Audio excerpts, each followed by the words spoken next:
All right, all right, all right. Welcome to another edition of Sabbath Lounge. And as always, Jake and I are glad to see you here. Hey, Jake. Hey, Matt. Thanks for having me. Glad to have you. And as always, we appreciate anybody that tuned in. And we do appreciate those of you that have gone into iTunes and rated us. We appreciate the thumbs up anywhere you get that, or stars, or any place you can rate us. We appreciate that. And we also appreciate if you socially share this with people, if you share this on Facebook, if you can share this in WordPress, any account you have from Twitter. And you can find us in multiple places. It's sabbathlounge.com, Twitter, no, not on Instagram. Maybe soon, but not right now. But there's lots of places you can find, and you can just Google Sabbath Lounge and you'll find us. So, but we're glad you joined us this evening, or today, or morning, whenever you listen to this. Yeah, whenever you happen to tune in. Yes. And so, but we are definitely glad you're here. And so tonight we're going to talk about tabernacle, is what we're looking at here. And so I'm going to make this a little bit bigger. And so when we are looking at the tabernacle, we studied this recently. And so up in the top right-hand corner here, you can see someone put an American football field here to kind of compare the size of this. And so, so would you say it's almost half of a football field? It's probably like a quarter, right? Mm-hmm. Because you cut it in half the other way too. Yeah. But half of the length maybe, yes. And then a half of the width there too. So anyway, and this gives you a model. Now there are this is probably the most traditional and most commonly accepted model. There is Andrew Hoyt out there that said it was a dome. So, which is kind of interesting. So that's something to research, but not today. We're going with this model. This is for clarity and understanding purposes. Yeah, not trying to make any kind of statements, and it could be the round model. I don't know, but one day we'll find out. One day we'll find out. Yeah. Mm-hmm. So when we come into the tabernacle, especially the folks out in the desert who had the tabernacle like this, and, they were basically entering Yahuwah's house when they came in. And there were rules, lots of rules about, not only were there rules about how to build this house and what was supposed to be in it, very specific rules. Moses, laid it all out early, and, of all these things that had to be built, and the tools and the supplies that they needed. And so, Jake, you noticed something here about the layers of skin. 9, 10, 11, 12. What were you going to say about that? Yeah, so something interesting. I was like, I wonder if there's some correlation to since this is going to represent, we'll see how it kind of represents our body in a way. And I was wondering how these 4 curtains that cover the temple area, how, like, to me it looks like skin. And I was like, well, how many layers of skin do we have? And so, and because, right, it is skins that cover it. So that makes you think, well, how many layers of skin do we have? Well, we have now if you're like really getting into the nitty gritty, and your science guys tell you got like 5 layers in the outer and 3 layers on the inner, but really you got the dermis, you got the epidermis. So, and then you have like your hair, and then you wear clothes. So, and I don't know if this is, what Yahweh's saying with this or anything like that, but I just thought it was interesting because you have the badger skins, which call that the dermis. Then you have the ram skins, it would be your epidermis, and then the goat's hair, like your hair on your body, and then the curtain of fine linen, which would be like your clothes. Yeah, that's good. And we're here because, as we talked about in our Torah scripture, when we read this, couldn't help but think about, how does this relate to you and I today? What are things we're supposed to take away from this? And that's why we're here. So, the tabernacle. And the next one is just another image, another representation of the tabernacle. And still, I've got the question there, how do you act when you're in someone else's home? And so hopefully, when you went as a child and you got invited over to your friend's house, you didn't act like this girl was doing. So your mother would be horrified because she probably told you things like, while you're at Johnny's, make sure you wash your hands before you eat. Make sure you don't burp at the table or fart. And make sure that if food is put before you, that you eat it and you say, thank you, ma'am, that was delicious, even if you wanted to vomit. Did you ever hear things like that before? Similar to that, mm-hmm. Yeah. Maybe not those exact Use your words. napkin, not your sleeve. Yes. That kind of thing. Mm-hmm. And so there are rules when you go to someone's house. So, my mother always had a sign that I can remember. So we when I became part of this foster family, they added on to our house, and the workers, when they were working on that house, several of those guys spit, and it really bothered my mother. And I remember after that, she put up a sign in her kitchen that said, no spitting. That was one of her rules, which, that's a good rule in the kitchen. Yeah. I think. So most people have no problem with that rule. So, but anyway, definitely there's table manners. And so when you go into the tabernacle, everything there is reflecting Yeshua. And so we'll start with this lamp. And so what did Yeshua say he was? He is the light of the world. That's right, light of the world. And so what other light was in the tabernacle? It was the lamp, the menorah. Yeah. So that was about it. Yeah, it's covered up. It's so there's no skylight in this tabernacle. We know that for sure. It didn't have big windows. I guess when someone came through, it had to be a flash of light. But Yeshua was the light, just like he's the light of the world. He's the light of the tabernacle. He's the light here. And this lamp is fed by oil. And we're going to do another teaching about light and oil where we go a little bit more detail and talk about the gold here. And we're kind of touch the surface on a few things here, and we'll do more details later. But Jake, would you read that, John 8:12? Sure. Then spoke Yeshua again unto them, saying, I am the light of the world. He that follows me shall not walk in darkness, but shall have the light of life. Okay. Seems pretty straightforward, huh? It seems that way. Yeah. So, and we probably have all heard that many times. Psalm 119, 105, your word is a lamp unto my feet and a light unto my path. John 1, the Word became flesh. In the beginning was the Word, and the Word was with Yahuwah, and the Word was Yahuwah. He was with Yahuwah in the beginning. Through him all things were made. Without him nothing was made that has been made. In him was life, and that life was the light of all mankind. The light shines, and the darkness has not overcome it.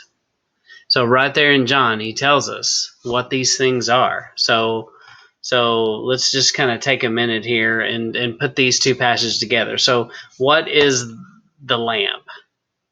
The lamp is a light to your path. Right. It's the word. Yeah. So his word is that light. But then what does it say about Yeshua? Yeshua is the word. And then again, and for he's the light. And the light, right. So through the transitive property, yes. We're going to say that Yeshua. I was never very good at the transitive property, though.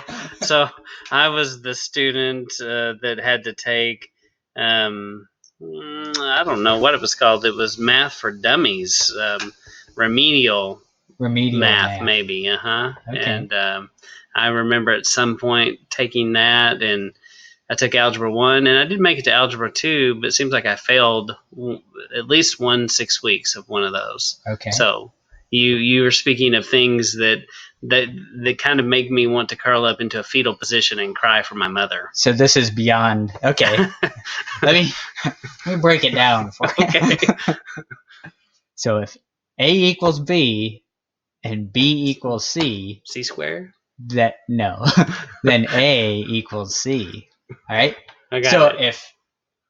if the word equals light and Yeshua equals the word, Yeshua equals light.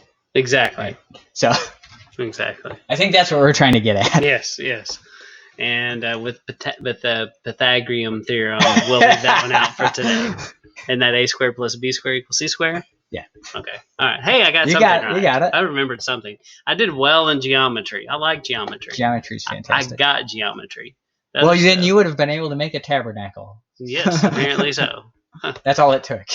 And would you read these for us? Sure. So we're in John 6, starting in 30 here. And I believe this is King James. All right. They said therefore unto him, What sign showest thou then, that we may see and believe thee? What dost thou work? Our fathers did eat manna in the desert, as it is written, He gave them bread from heaven to eat. Then Yeshua said unto them, Verily, verily, I say unto you, Moses gave you not that bread from heaven, but my Father gives you the true bread from heaven. For the bread of Elohim is he which comes down from heaven, and gives life unto the world. Then said they unto him, Rabbi, evermore give us this bread. And Yeshua said to them, I am the bread of life. He that comes to me shall never hunger, and he that believes on me shall never thirst. All right, so here we clearly see, once again, we saw about the light. Now he's clearly saying, hey, I'm the bread.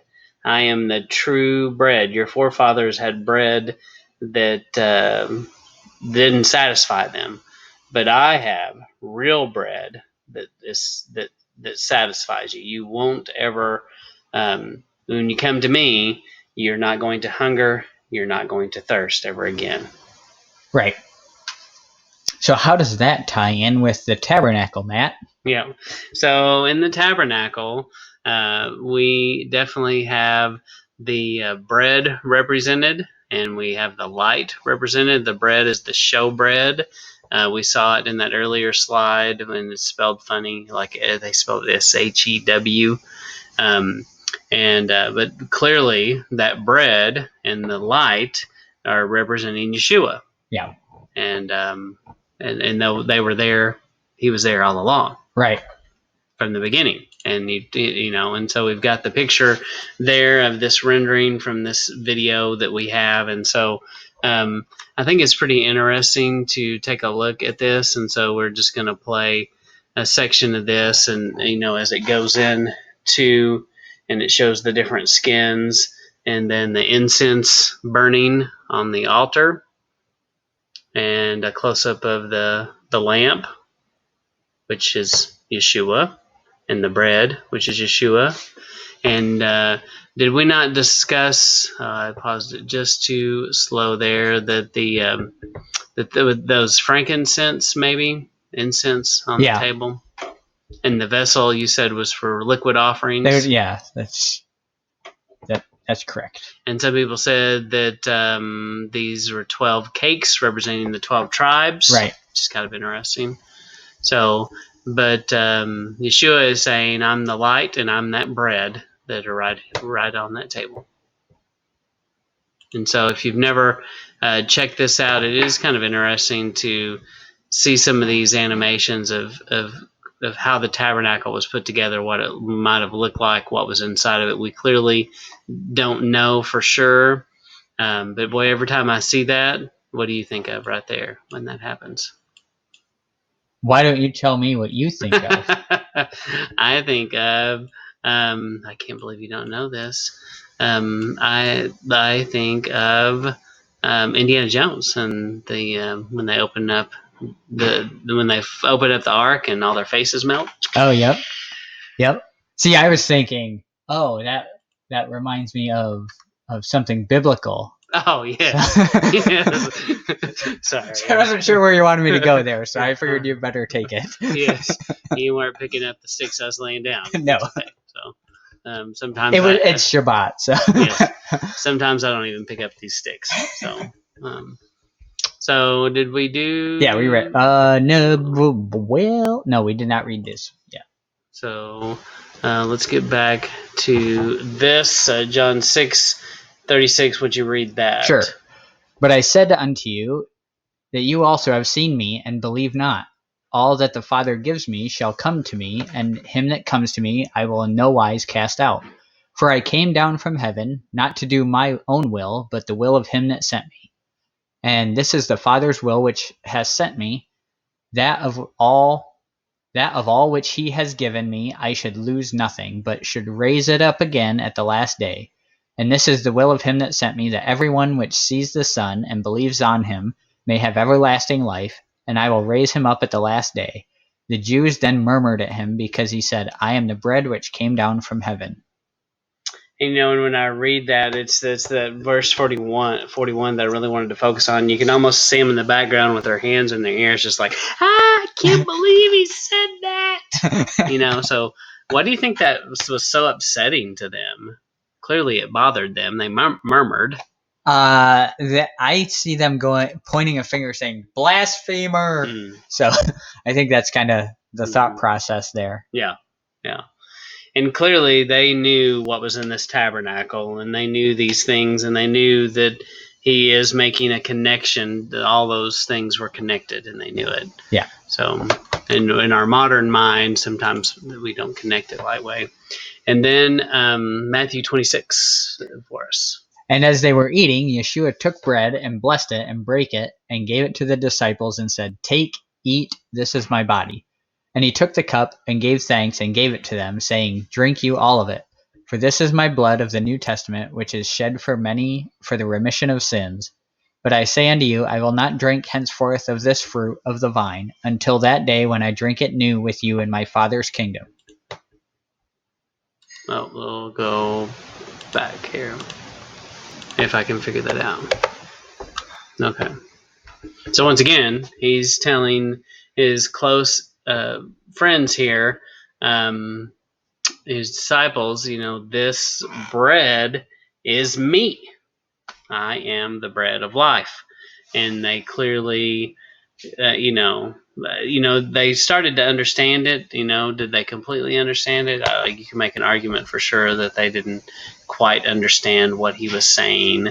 And they probably had puzzled looks on their face like, what? Yeah, I think for the most part, all this stuff was over their heads. They weren't really picking up what he was putting down. Yeah. So, but once again, it definitely ties in with these other scriptures and makes sense there. And then Matthew 5:17-23. You blind fools. Now, fools meant something completely different back then, I think. It was a little more harsh than we make it now. Yeah. You blind fools, what is more important, the gold or the temple that made the gold holy? Again, you say, to swear an oath by the altar doesn't mean a thing. But to swear an oath by the gift on the altar means a person must keep his oath. You blind men, what is more important, the gift or the altar that makes the gift holy? To swear an oath by the altar is to swear by it and by everything on it. To swear an oath by the temple is to swear by it and by the one who lives there. And to swear an oath by heaven is to swear by Elohim's throne and the one who sits on it. So it is kind of an interesting concept here, where it kind of goes back to me. I don't know what your thoughts are, but the heart or the intention of how you're doing some things, and that yes, you can go through the motions of doing something properly in the way it's technically supposed to be done, and but that doesn't mean you did it cheerfully. For instance, great example, our own children. There are times when you've asked your child to do something and they're just kind of like and kind of, you like that, like when they do that. Yes, and they begrudgingly do it and kind of do it about halfway, and like, I'm gonna put my toys up, and they're just like just no effort, no care. Yeah. To me, it's kind of like that. He wants our hearts to be in these things and not just do them to do them. And I think that's where one of the areas the Pharisees got in trouble is they just did to check off a list. To look the part. So what are your thoughts about this piece here? To me, when I'm seeing this, I see kind of a progression here. And it's kind of back to something I had said in a previous video that we had put out, where everything leads back to that first cause, right? They're starting with, okay, you're going to swear on the gift put on the altar. Well, the altar makes it holy. And then, well, what makes the altar holy, right? And then down, it keeps going back and back until the first cause of the throne and who it is sitting on the throne. So that's what I think of with this. Yeah, that's good. So, and like I said, we'll talk more about the gold, and this is going to come up again in a future podcast. And then he's continuing, and then read this for me, please. Right? You blind men, what is more important, the gift or the altar that makes the gift holy or set apart? To swear an oath by the altar is to swear by it and by everything on it. To swear an oath by the temple is to swear by it and by the one who lives there. And to swear an oath by heaven is to swear by Elohim's throne and the one who sits on it. So the question here, right, is, well, who are these blind men? Who is blind? Yes, and I put for emphasis religious leaders. Yeah. So, and then I also added at the bottom, the altar defined what it meant. Yeah. And so it wasn't, and I think this can touch on a lot of things, but, people want to, what we're not saying is you can't, it does matter the heart, what and how you do these things, but you also can't take it to the other side and go, well, I have this Christmas tree and I don't make it about. But he knows what I mean. That. He knows how I mean this. Yeah. He knows I mean this for him. Don't pay any attention to the fact that I bow down to it to get these gifts, and I'm on my hands and knees as I bow down and worship this tree. But that's not what I mean. Right. So I don't think that we're saying that. Right. So, but definitely, but it is an interesting concept to look at for sure. Was there anything else you had? Nope. Okay. And then I started studying how the blood was put on here. And so there's a reference to the bloodline. And so when you go back and you read about how some of the procedures for these sacrifices, there's some very specific things. And so the process of the offering was defined by what the sacrifice was. There were different procedures for different offerings. Sometimes that was something the priest had to determine. Sometimes the person coming to the priest would say, this is my whatever offering. And but on the bloodline, some of the blood went on the ground. Some of it went up on top of the horns. And so the horns were these little triangle things at the top. And then, so it just went in different places. And in verse 2, I wish I would have said where that scripture came from. Verse 2. Verse 2. Open your Bible and go to verse 2. Verse 2. Mini. This is probably in Exodus. Probably. In the late 20s, probably 30s. Yeah, somewhere in there. And he says, take some of the bull's blood and put it on the horns of the altar with your finger. Pour the rest of it out at the bottom of the altar. And so, you can make a strong case that when Yeshua dies, this is something, I'm not saying I have this figured out, but definitely there's a connection between Yeshua and how his blood is shed on the cross and this altar. I don't know exactly what it is, but part of his blood. So let me bounce off of that. So there's horns on the altar, like the thorns in his head, which when they push down on it, right, that would make him bleed. Yeah. And then when they stab him in the end, I'm sure some blood came out also. Yeah, and it had to go on the ground. Yeah. So I definitely think there's some interesting tie-ins. Do I know what this means? No, maybe someone out there listening can shed some light on this idea of the bloodline and the significance of why certain blood and certain sacrifices are spread at different points on the altar. And then in 15 of Mystery Chapter, that was good. You have Google nowadays. You can find this. this. Yes, you can. Take one of the rams, then Aaron and his sons will place their hands on its head, slaughter it, take the blood, and throw it against the altar on all the sides. So once again, here you've got blood being thrown kind of in this middle layer. So we talked about the horns, we talked about on the ground, and now for some reason this blood is thrown against the altar on the sides. So I don't know. It's just kind of, like I said, it's interesting to me. And then you've got the priest here, and so he's got quite a fancy outfit here, and it'd be interesting to see someone going out, when you're not in quarantine, going out for a night on the town, dressed up like that. You might get a few looks for sure. So yeah, definitely. Anytime a man wears a skirt, that pretty much gets people's attention.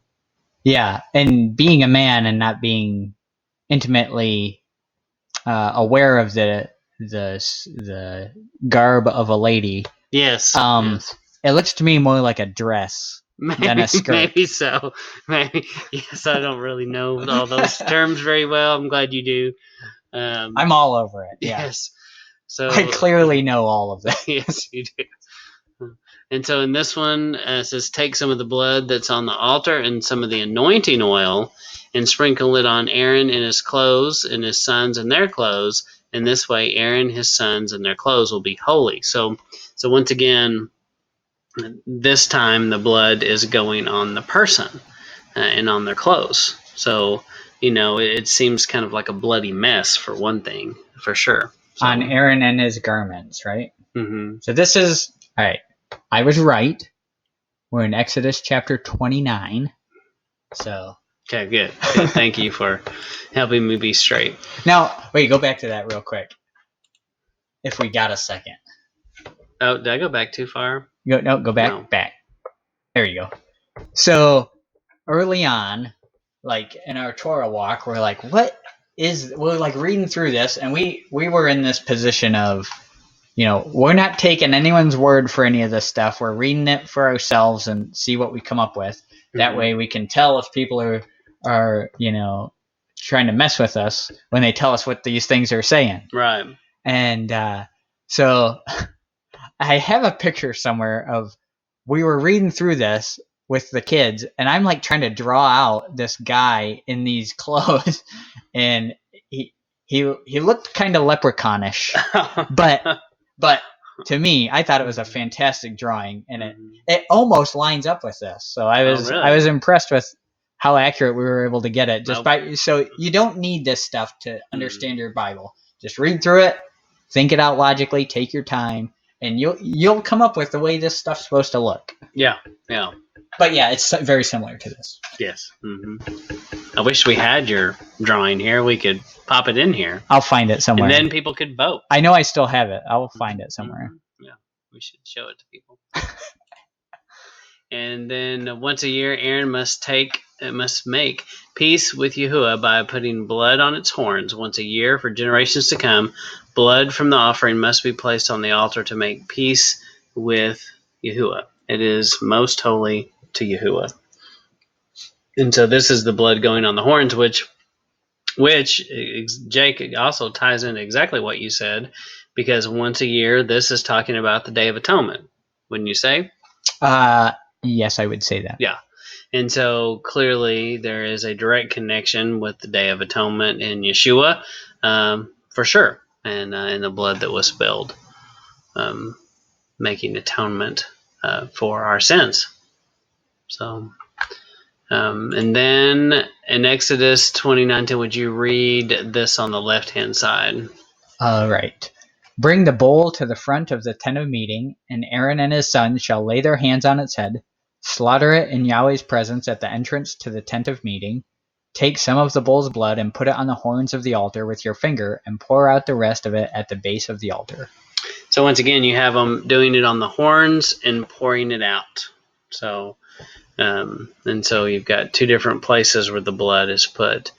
And then I put kind of my own note here that Yeshua, his blood spilled on the ground at the base of the altar. So in Genesis 22:2, it said, "Take your son, your only son Isaac, whom you love, and go to the land of Moriah, and offer him there as a burnt offering on the mountains of which I shall tell you." In 2 Chronicles 3:1, then Solomon began to build the house of Yahuwah in Jerusalem on where? Mount Moriah, where Yahuwah had appeared to David, his father, in the place that David had appointed on the threshing floor of Ornan the Jebusite. So it is believed that this very spot where Yeshua, where his blood dripped on the ground, is the very spot where this altar was.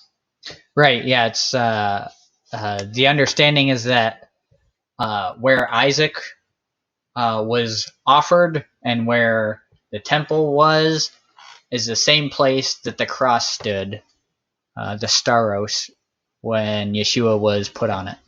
Mm-hmm. And I hope that it transitioned and you can see this. But if you click on that link, if you're watching it later, there is a link where someone has a supposed picture of this hill of Golgotha, as some people might say, and he does a really good job. I have no idea who this is, or what he believes, or what he thinks, but he kind of lays out, makes the case for all the things that we just talked about.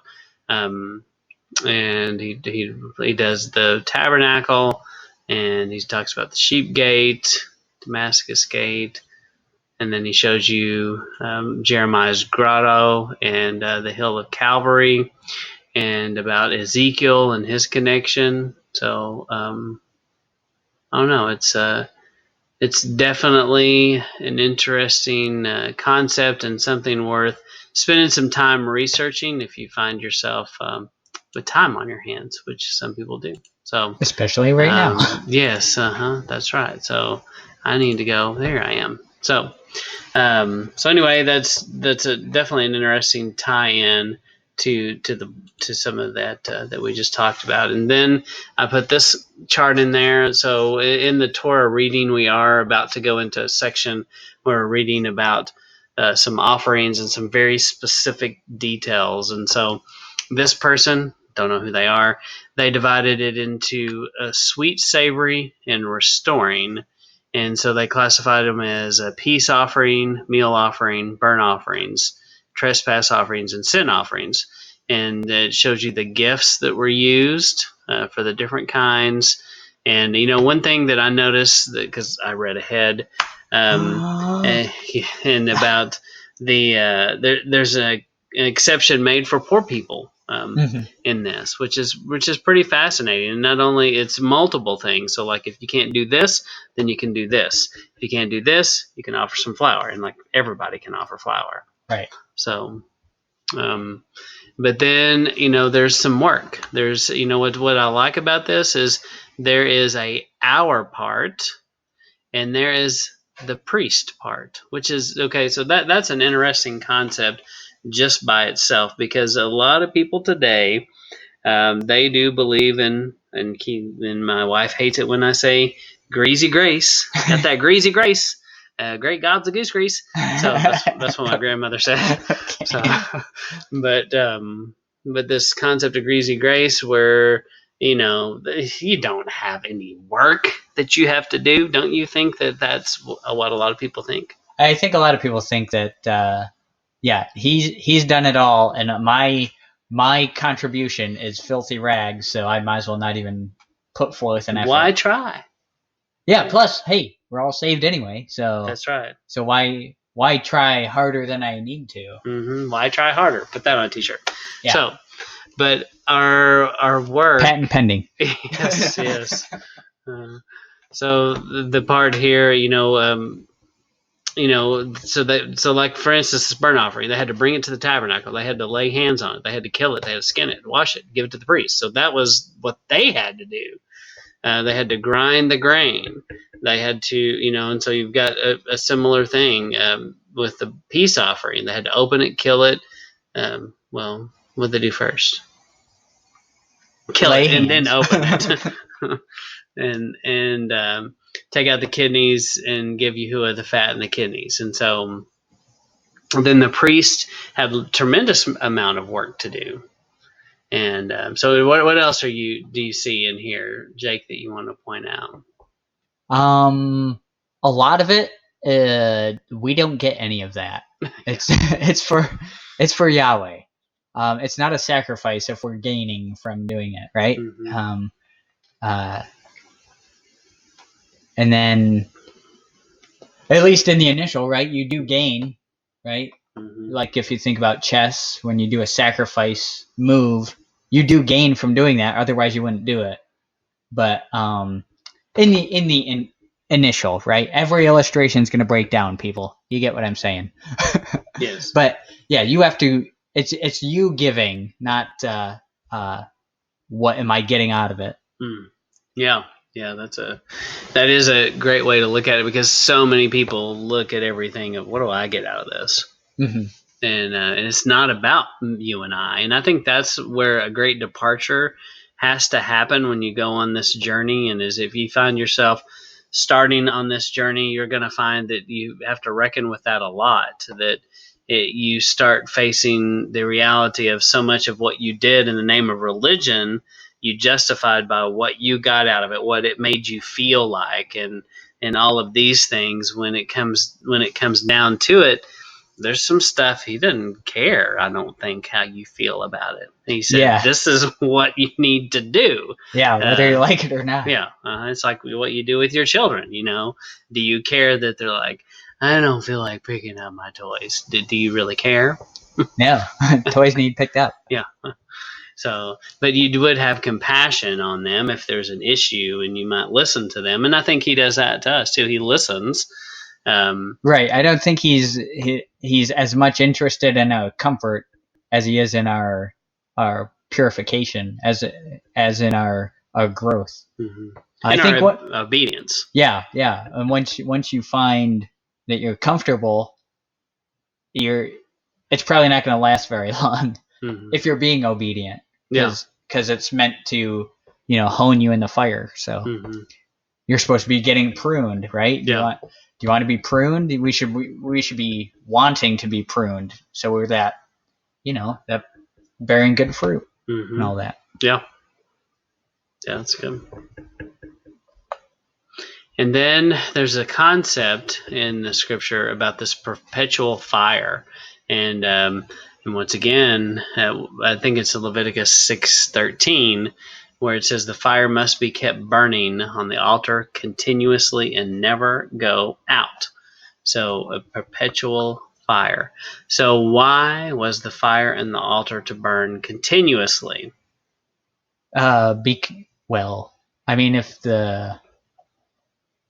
Because you always need the fire to be burning. Fire. You always have, I mean, the fire goes out, then you're out of fire. It's hard. It's easier to keep it going than to start it from scratch again. Exactly, and I think that is that simple concept. It could be more involved than that, or it could be that simple.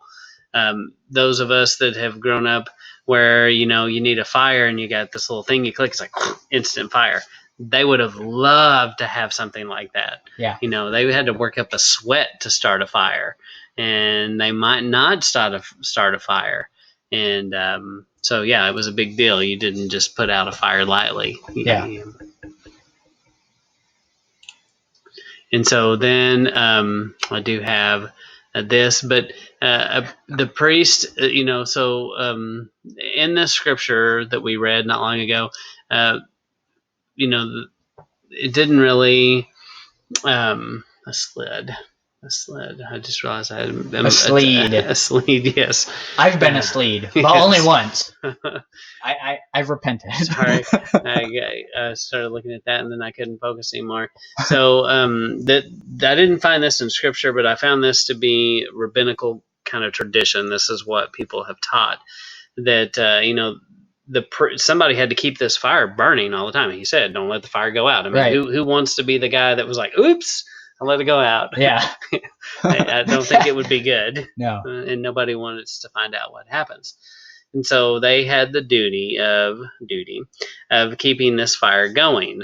And so the high priest, basically his name is on all this. He's the guy that pays the checks, if you will. He's, at the end of the day, and he would get up in the morning and he would make sure, hey, did that guy last night that had duty, did he do his job? And if he didn't, they would pour the hot coals on him and wake him up, just almost like this. And of course,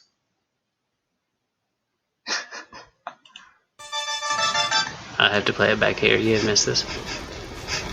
I smell cookies.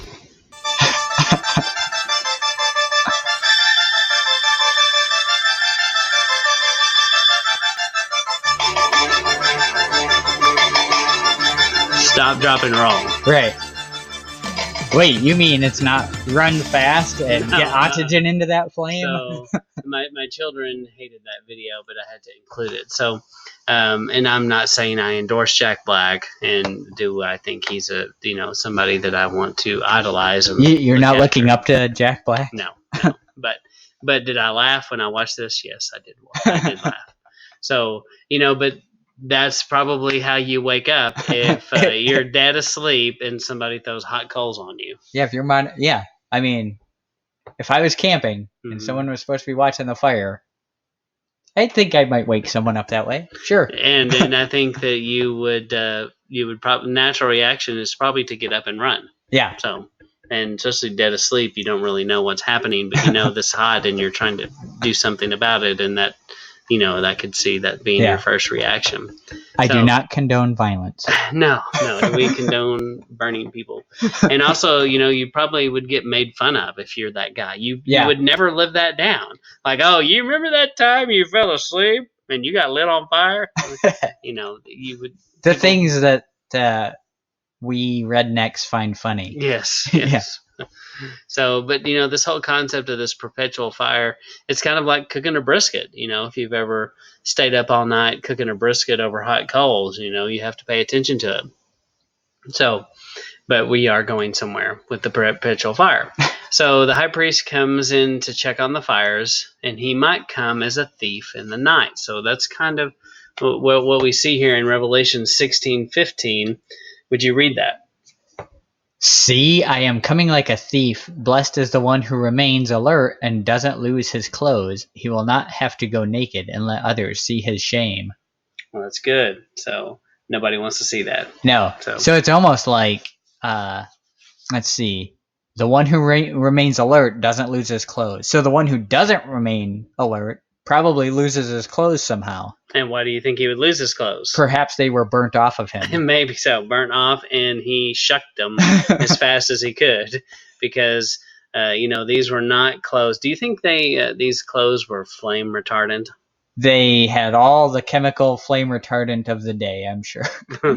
Which was none. None, right. So, yes, a little bit of fire on these babies, and I'm sure they went right up.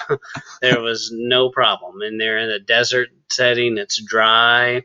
Relative humidity is low. Yeah, it didn't take much to light yourself on fire if you wanted to. And then everyone's seeing you naked. And they're like, oh, you're the naked guy. You must have been asleep at the wheel there. Mm-hmm. Yeah.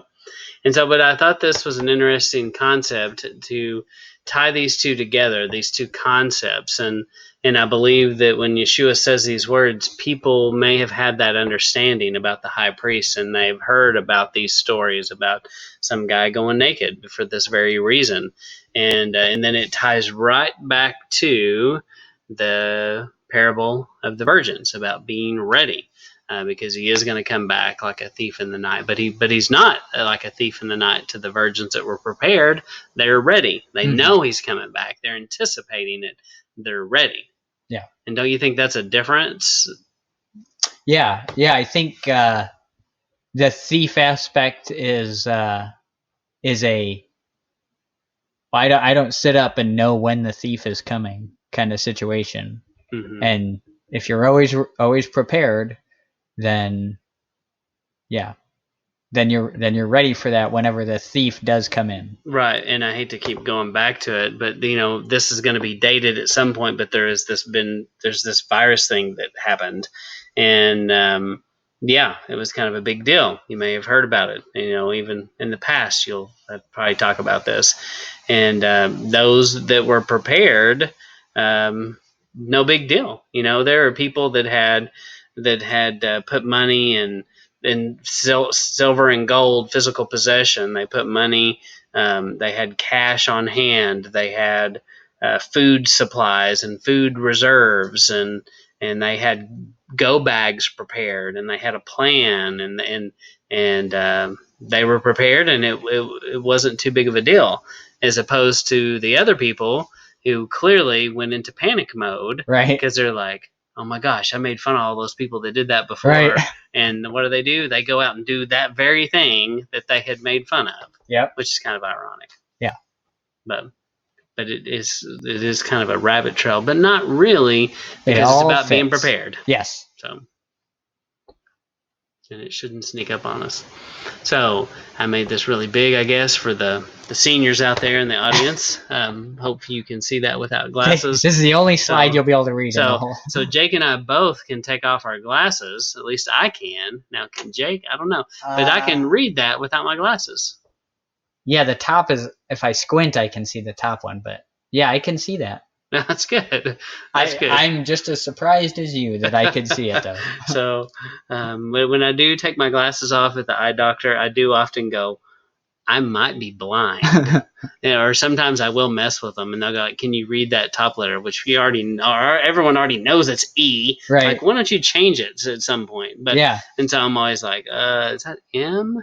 You know what? Literally just got my eyes done a little while ago. Could not see the E. Oh, yeah. The lady had to stick 4 fingers in front of my face. She's like, do you see that? It's like, yes, you're 2 inches in front of my face. I'm clear. I can see that. I'm not a dummy, lady. No. And I am conscious. Yeah. But no, thankfully, I could see the 4 fingers right in front of my face. That's good. She didn't break out the smelling salts and try to revive you. No. That's good. So anyway, but it is our duty to keep this fire going. And so, my question before you, and that I came to the conclusion after all this, is there fire on your altar? And how well do you tend that fire? Because that is something we're supposed to do. So but going back to the original concept of there are rules, there are house rules when you go into someone's house. And so going into Yahuwah's house, he's got rules. We got to follow them. And one of these is having this fire perpetually ready and burning and going. And to have a fire, you got to have fuel.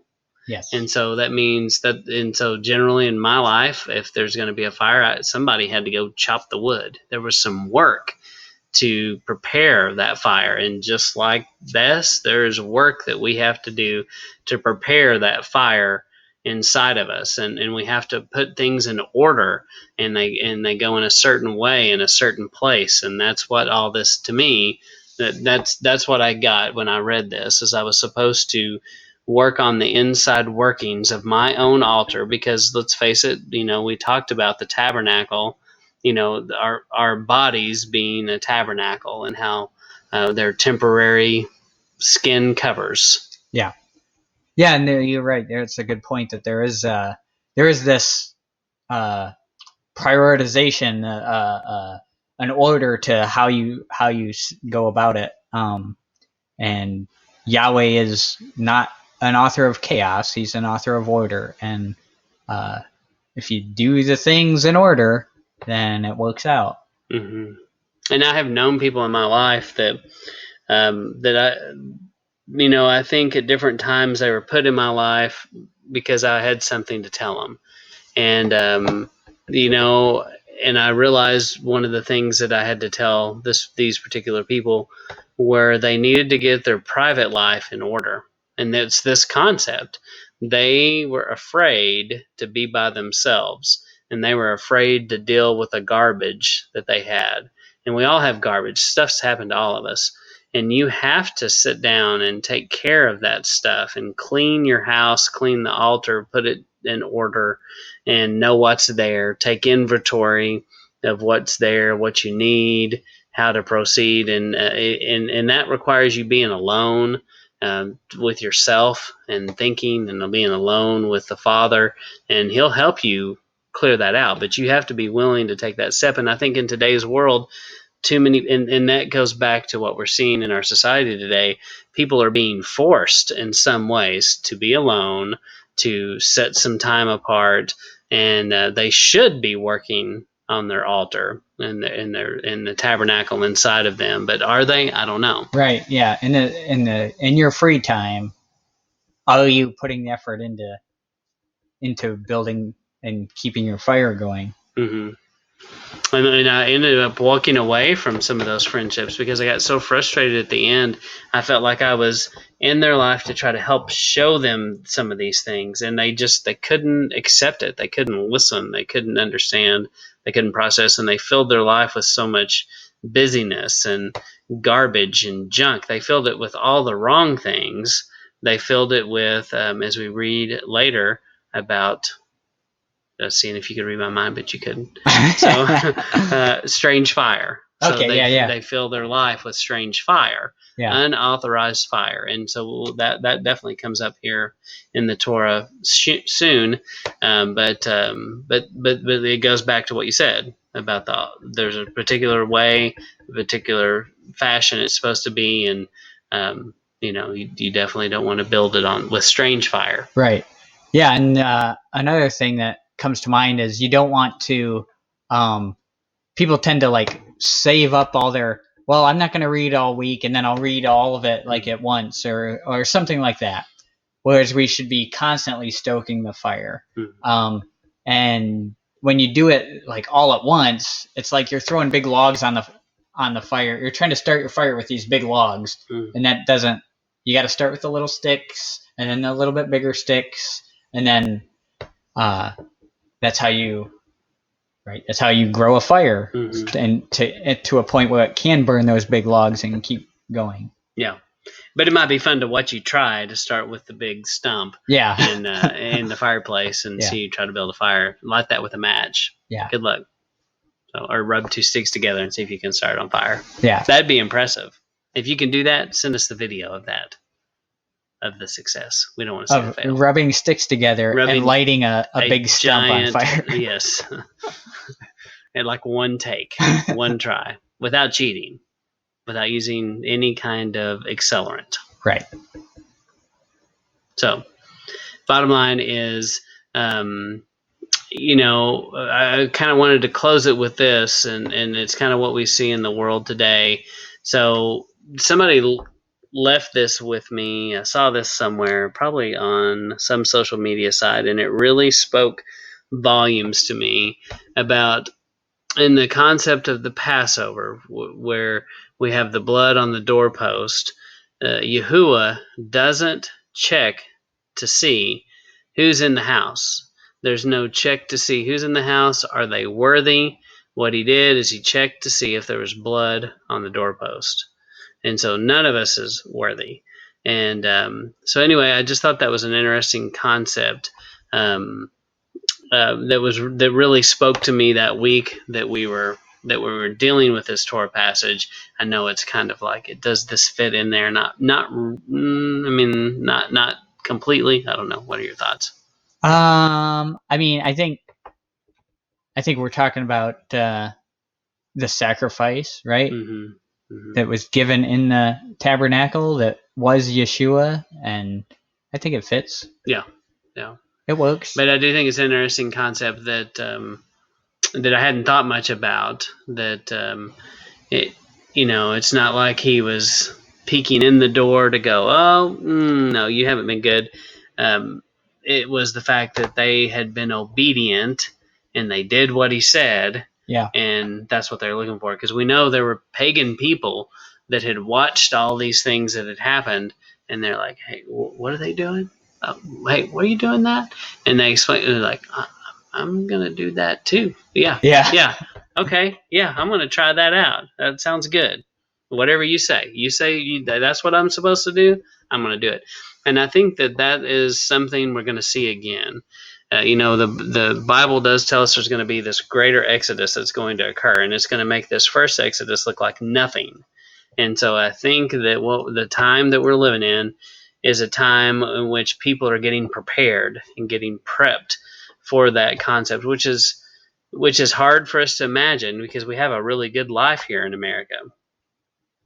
Yeah, but we do see that it is possible to be put in a position where you better get inside or or something bad could happen, right? Right. And just look at how quickly things started to change. Just with the stock market crashing and falling, and then it started going back up. And just you can see how there's Volatile. there's a very thin line between civilization, if you can say that together. You can. Okay. And chaos. It just doesn't take. It's not, that line is not very big or wide. It's a pretty fine line. Yeah. So, but I think to wrap this up, to kind of go back to what we were talking about. I think the main thing I wanted to leave you with, was this concept of this perpetual fire, and to work on your own fire and to make sure that you keep that fire going inside. So I think that's about all I had to say. Jake, what do you want to add to kind of wrap it up? No, a lot of good points in there, and we hope you guys can learn something from it, or take it and use it somehow. And we don't know everything, so give us your input as well, and just keep that fire going. Yep. All right. Well, once again, we always thank you for tuning in and listening to Shabbat Lounge, and this is Matt and Jake. We're signing off. Thank you.